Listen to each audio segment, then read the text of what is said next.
0세부터 100세까지 모두 다 책 읽는 다올 책사랑방입니다. 멈추면 비로소 보이는 것들. 혜민 지음, 이영철 그림, 샘앤파커스 출판사. 오늘은 제6강 수행의 장 빌려드릴게요. 내 마음도 내 뜻대로 하지 못하면서 무슨 수로 다른 사람을 변화시킬 수 있겠는가 편입니다. 그저 바라보는 모습. 스님, 마음이 울적해요. 저 어떻게 해요? 그냥 그 마음 가만히 내버려 두세요. 내가 붙잡지 않고 가만히 내버려 두면 그 마음 자기가 알아서 저절로 변합니다. 마당에 있는 나무 보듯, 강가에 앉아 흐르는 강물 보듯 내 것이라는 생각이나 집착 없이 그냥 툭 놓고 그 느낌을 그저 바라보세요. 울적하다는 말 뒤에 숨은 언어 이전의 느낌 자체를 2, 3분만 숨죽여가며 조용히 관찰하다 보면 미묘하게 그 감정이 계속 변해가는 것이 보입니다. 그 울적한 느낌은 내가 만들어야지 하며 의도적으로 만든 것이 아니기 때문에 인연에 따라 잠시 일어난 느낌이었기 때문에 인연에 따라 또 자기가 알아서 소멸합니다. 여기에다 내 스스로가 자꾸 울적하다 라고 자꾸 말을 하면서 붙잡게 되면 감정이 변해가는 상태에서도 자꾸 울적한 마음으로 되돌아가 그 느낌만 계속 증폭시키는 결과를 가져옵니다. 그러니 그 말, 그 생각 모두 내려놓고 그 느낌이 올라왔음을 알아채고 그냥 고요히 변하는 모습을 관찰하세요. 우리 마음이 세상을 향할 때는 바쁜 세상사에 쉽게 휩쓸려 버리지만 그 마음이 내면을 향해 있으면 아무리 세상이 소란스럽더라도 중심을 잃지 않고 평안을 찾을 수 있습니다. 마음을 비우려면 어떻게 해야 하냐고 묻는 이들이 많아요. 마음을 비워야지 하고 마음 먹고 마음을 비우려 하면 오히려 더 마음이 혼란스러워집니다. 왜냐하면 비워야지 하는 것도 사실은 비워야 할 생각이기 때문입니다. 그렇다면 어떻게 생각을 쉬어 마음을 비울 수 있을까요? 정답은 올라오는 그 생각들을 가만히 지켜보면 돼요. 지켜보는 순간 생각은 쉬고 있습니다. 사람들의 의식은 보통 외부로 향해 있습니다. 그래서 내가 아닌 다른 사람 혹은 밖에서 일어난 일들에 대해 주로 이야기하죠.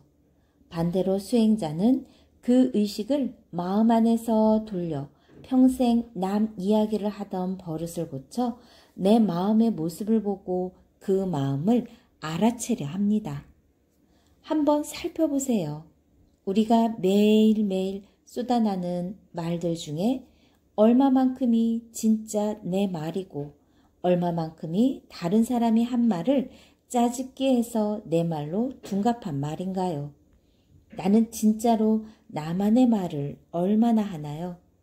진짜 내 말이라는 것이 있기는 한가요? 우리 안에는 외부에서 일어나는 일을 조용히 바라보는 자가 있습니다. 밖의 일은 수시로 변해도 바라보는 자의 의식은 그 일에 상관없이 그저 온전히 현재에 있습니다.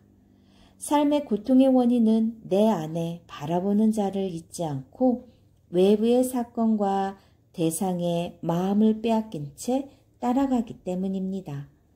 덜 생각하며 살고 싶다면 사실 아주 간단합니다. 마음을 현재에 두면 돼요. 생각이나 걱정은 모두 과거나 미래의 영역에 속해 있어요. 현재를 생각할 수 있나요? 지금 바로 이 순간 현재를 생각할 수 있나요? 해보세요. 어때요? 불가능하죠? 마음을 현재로 가져오면 생각은 쉬게 됩니다. 마음속에 올라오는 감정을 생각으로 붙잡지 않으면 시간이 지나면서 저절로 그 감정들이 변하면서 소멸해요.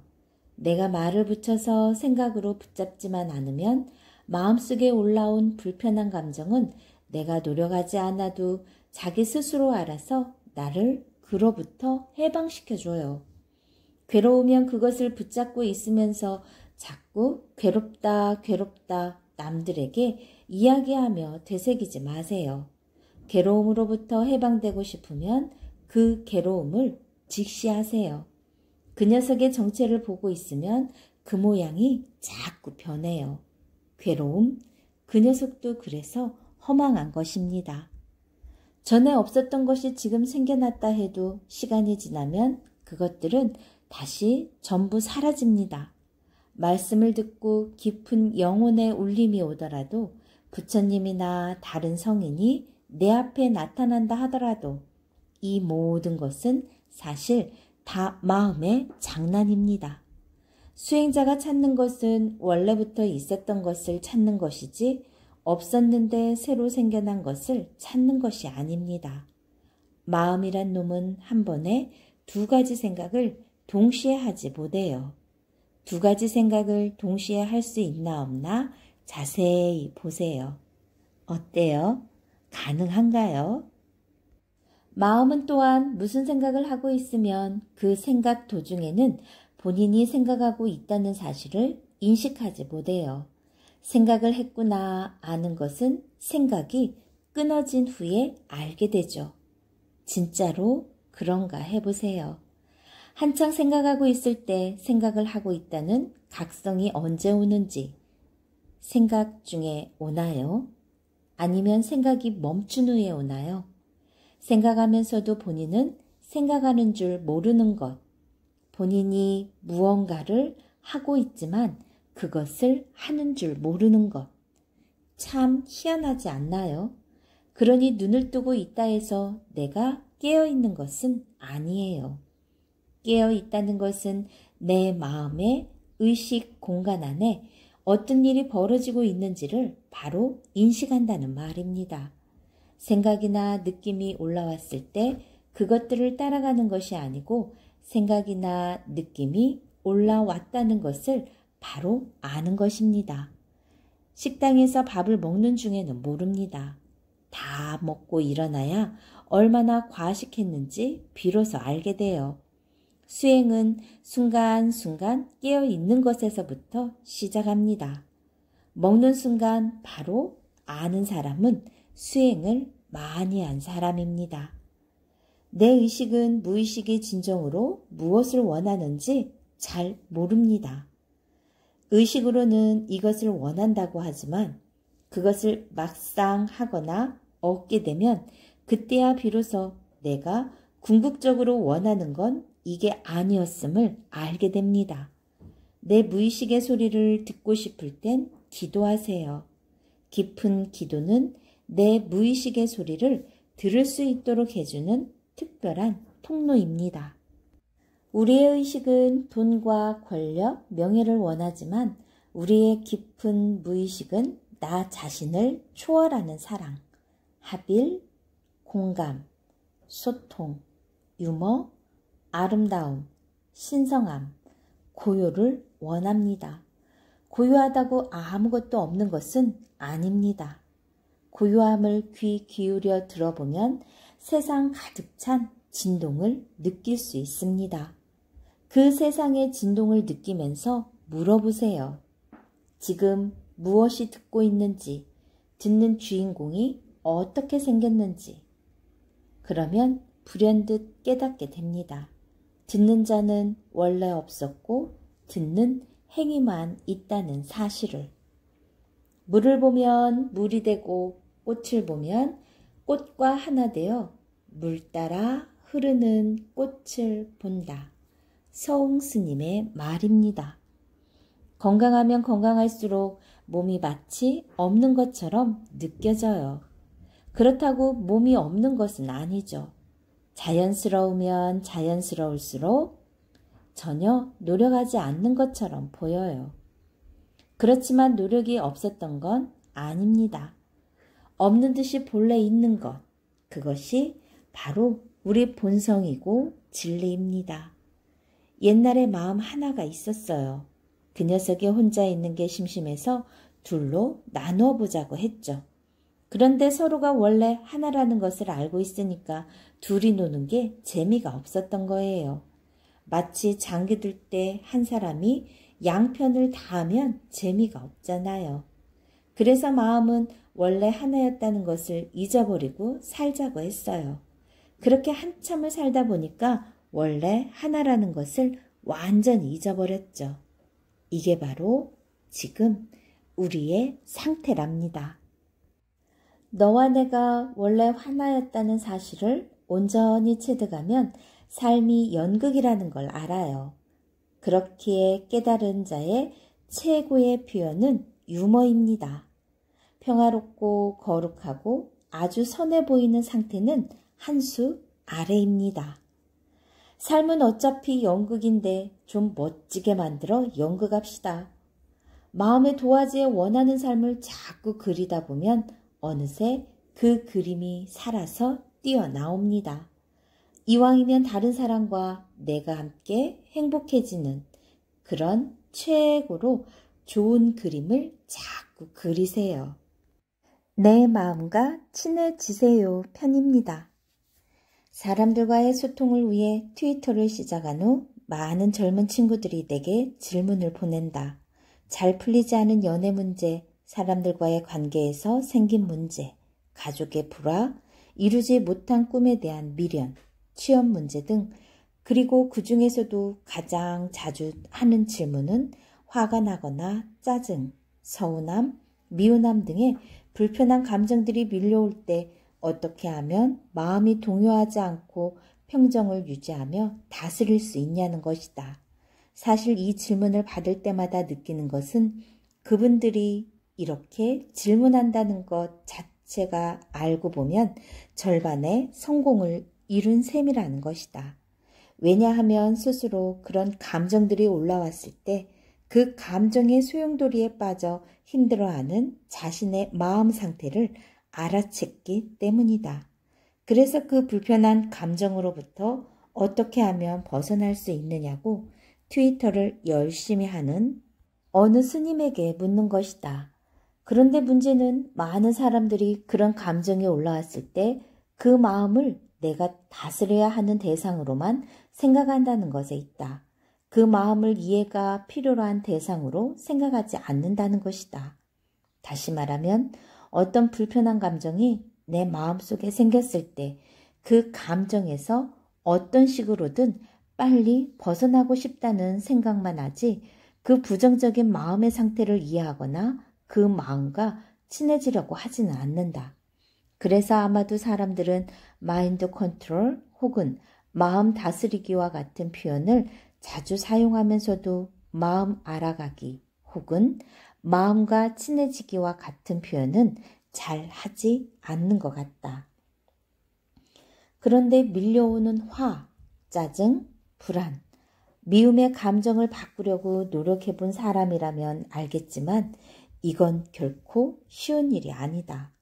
마치 분노, 미움 같은 부정적인 마음 상태가 진흙이라고 한다면 마음이라는 물속에 진흙이 잔뜩 풀어져 온통 진흙탕이 됐는데 어떻게 하면 또 그 진흙을 빨리 가라앉힐 수 있느냐고 묻는 것과 마찬가지이기 때문이다. 빨리 진흙을 가라앉히려고, 즉 부정적인 마음을 가라앉혀 평정을 유지하려고 마음의 물속으로 손을 집어넣어 진흙들을 아래로 눌러 가라앉혀 보자. 결과는 어떤가? 오히려 손의 움직임 때문에 물속의 진흙은 더 어지럽게 흩어지지 않는가?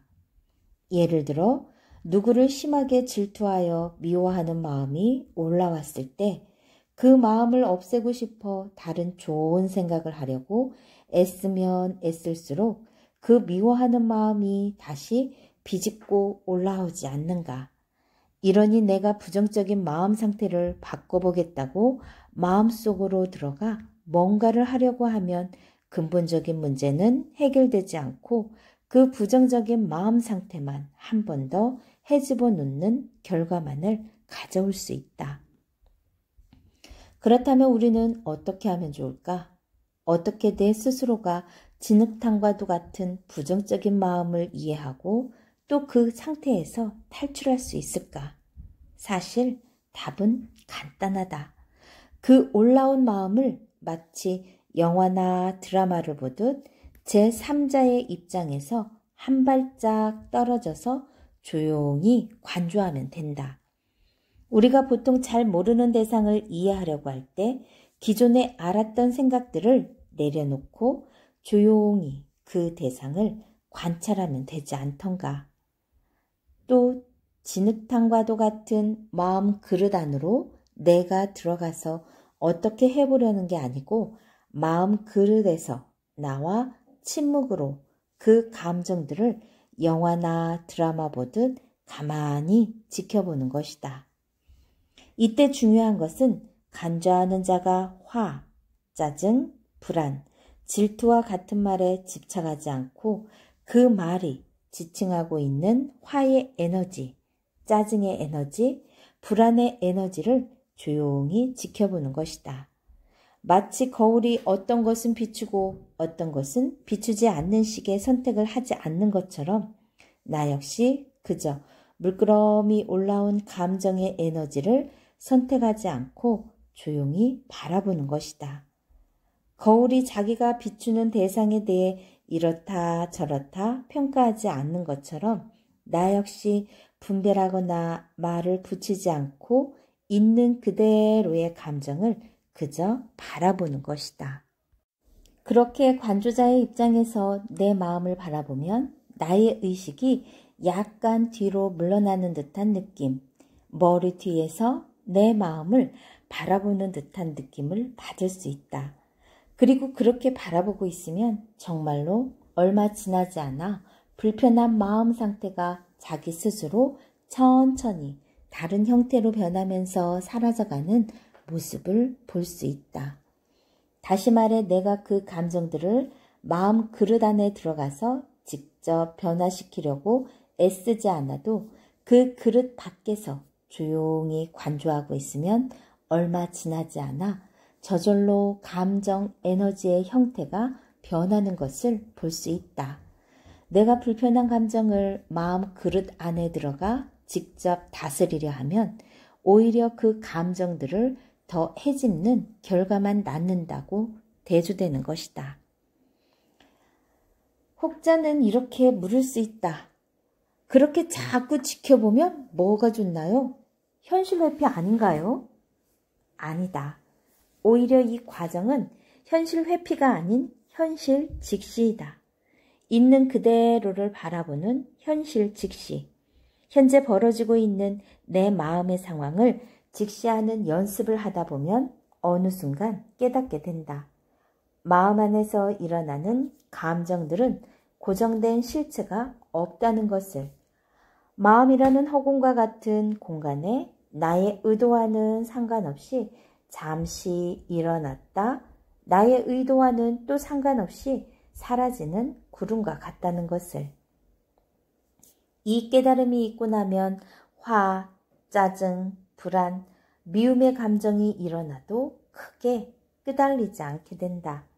그것들을 내 것이라고 붙잡지 않게 된다. 왜냐하면 내 마음 공간에 잠시 머물렀다 떠나는 구름과도 같은 손님이기에. 마음을 다스리려 하지 말라. 그저 마음과 친해져서 그 마음을 조용히 지켜봐라. 마음을 다쳤을 때 보복심을 일으키면 내 고통만 보입니다.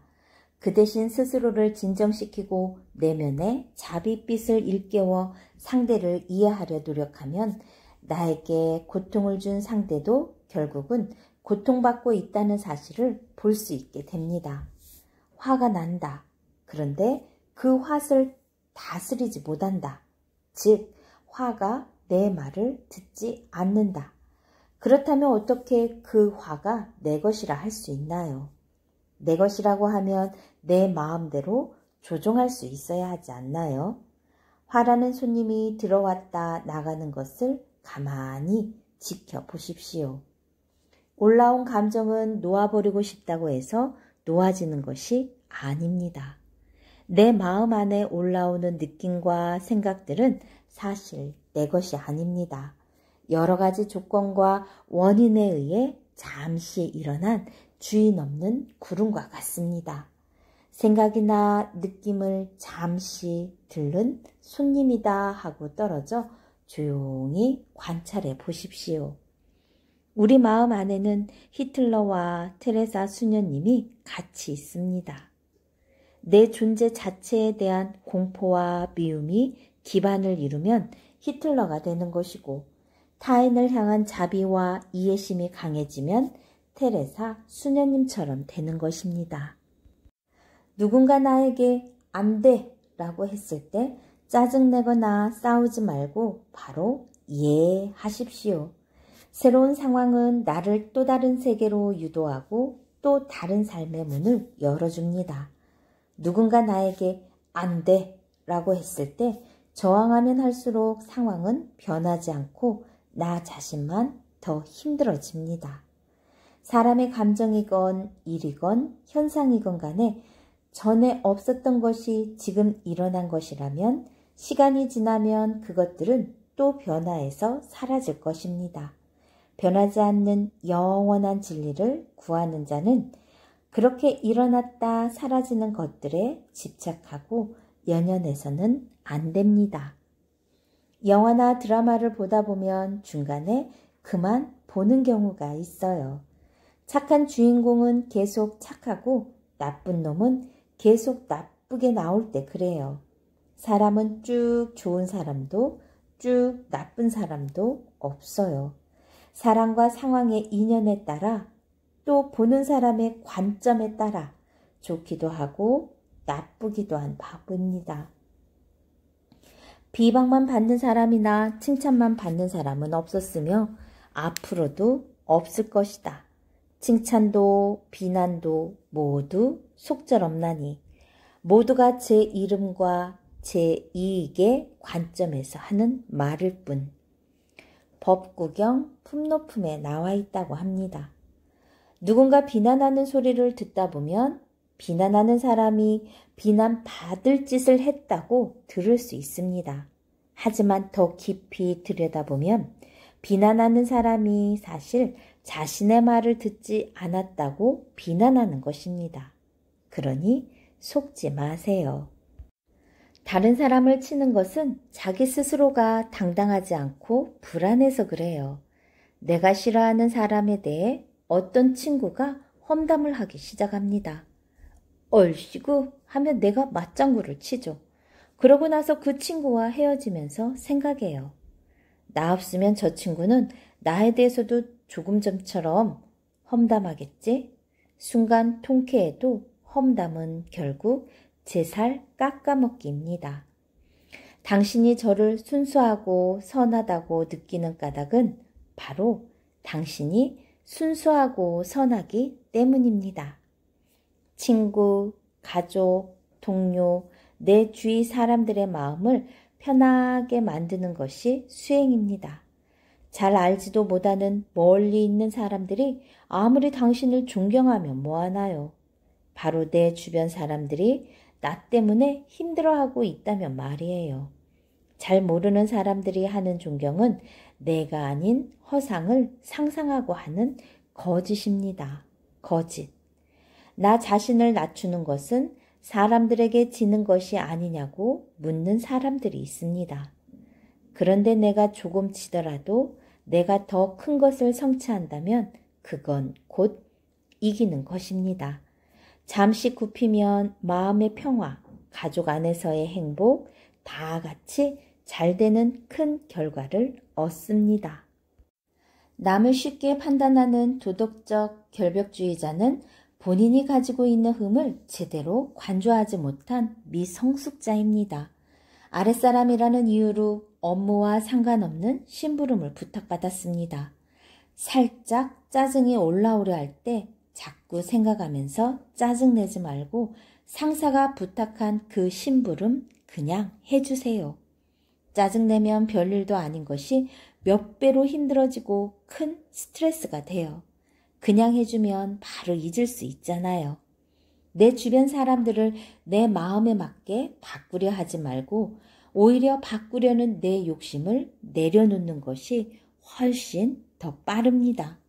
내 마음도 내 마음대로 하지 못하면서 무슨 수로 다른 사람을 내 방식대로 바꾸겠습니까? 어렸을 땐 좋았는데 지금은 별로인 것들, 에어컨 바람, 뷔페 음식, 공포영화, 비행기 타기, 대도시, 밤새 놀기. 어렸을 땐 싫었는데 지금은 좋은 것들, 잡곡밥, 걷기, 명상, 혼자 있기, 모차르트, 운동, 차. 나도 모르게 변합니다. 그리고 지금도 변하고 있어요. 과거에 집착하며 세상과 사람들이 변했다고 한탄하지 마세요. 과거의 틀에 맞추어 현재를 재단하려 하니 슬픈 것입니다. 지금 변화를 수용하세요. 원하든 원하지 않든 세상과 우리의 삶은 계속 변합니다. 무소유는 아무것도 소유하지 않는다는 의미가 아닌 가지고 있다는 것에 대해 집착하지 않는다는 의미입니다. 아니다 싶을 때 다 버리고 떠날 수 있어야 진짜 자유인입니다. 반대로 없어서 갈증을 느끼는데도 무소유라는 이름으로 참고 사는 것은 진짜가 아닙니다. 스님들 사이에서 정말로 존경받는 큰 스님은 법문을 잘하시거나 모습이 멋있으시거나 명문대학을 나오셨거나 큰 사찰에 주지를 하시거나 미래를 잘 알아맞히시거나 병을 낫게 하시는 스님들이 아니고 행으로 젊은 스님들께 가르침을 주시는 분들입니다. 큰 스님이라고 뒷짐지고 물러서 계시는 게 아니라 자신이 솔선수범하시는 모습에서 스님들은 큰 감동을 받고 하심합니다. 수행자가 마음을 돌이켜 깨달으려 한다면 지나가는 어린 아이에게서도 배움을 얻고 자신이 모욕당하는 상황에서도 큰 깨달음을 얻습니다. 실은 세상 전체가 우리의 스승입니다. 내 마음을 들여다보게 만드는 사람은 나를 칭찬하고 잘해주는 사람이 아니에요. 나의 마음 공부는 나에게 모욕을 주고 화를 내고 나를 실망시키고 어렵게 만드는 그런 사람들로 인해 시작하게 돼요. 그들이야말로 보살의 화신입니다. 누가 진짜 수행자인지 아닌지를 판단하는 법이 있습니다.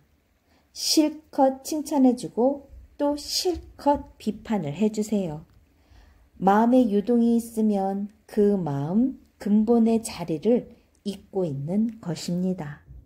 나를 욕했을 때 울컥하고 올라오는 그 마음이나 나를 칭찬했을 때 헤헤거리는 그 마음은 사실 둘이 아닙니다.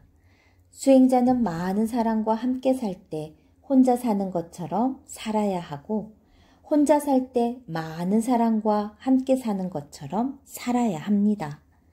우리가 다른 사람과 깊고 솔직한 대화를 나누며 서로 공감하고 하나가 되면 참 행복합니다. 그런데 그 대상을 밖에서만 찾지 말고 내 마음을 깊게 알고 내 마음을 이해하는 상태가 되어 보십시오. 그 또한 비교할 수 없는 자유와 행복을 선사합니다. 도인이 달리 도인이 아닙니다. 알지만 말하지 않고 참을 수 있는 힘.